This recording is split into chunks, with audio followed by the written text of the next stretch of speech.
আপনারা যারা সকাল করে গেছেন সকাল বন্ধ করুন।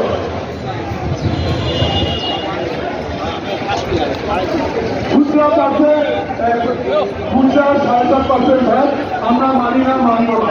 আমরা 5% ভ্যাট দিতে প্রস্তুত। ভ্যাট করে সরকার করে তারপরে আমাদের উপরে এত বড় বিরোধ করবে সেটা আমরা মেনে নেব না। আমাদের জন্য দাবি আমাদের ভ্যাট 5% ভ্যাটের মাধ্যমে আমরা আমাদের সরকারকে সহযোগিতা করতে চাই। সরকার দেশ পরিচালনা করবে, দেশ এখন কার্তিকল মুহূর্ত যাচ্ছে আমরাও জানি, কিন্তু আমরা চাচ্ছি আমরা সরকারকে সহযোগিতা করবো, আমরা সদস্য সংখ্যা ভালো করে দেওয়ার জন্য, কিন্তু আমরা 7.5 দেবো না, আমরা 5% দেবো।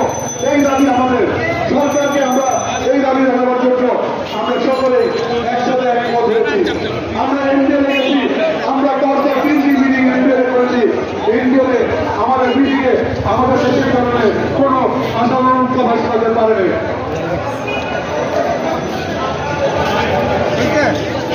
আমরা একটা জিনিস লক্ষ্য করতে পেরেছি যে ভ্যাকেন্সি থেকে লোক আসলে আমাদের প্রতিষ্ঠানে যদি কারো কোনো ইয়ে থাকে, যদি হয়ে থাকে সেটা আমাদের সমিতিতে যাবে, আমরা সমিতিকে সেই ব্যবসাকে ডেকে তার ব্যাপারে কথা বলবো।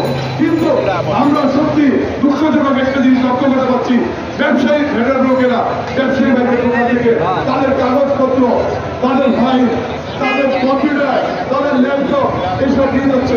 এইটা আমরা তীব্র নিন্দা করি। কারণ কোনো ব্যবসায়ীর দোকান থেকে কাগজপত্র নেওয়া না হয়, কারণ আমার ব্যবসায়ী ভাবে চোর না, আমার ব্যবসায়ী ভাবে চিন্তা গেছে না, আমার ব্যবসায়ী ভাবে টাকার পাপ, আমার ব্যবসায়ী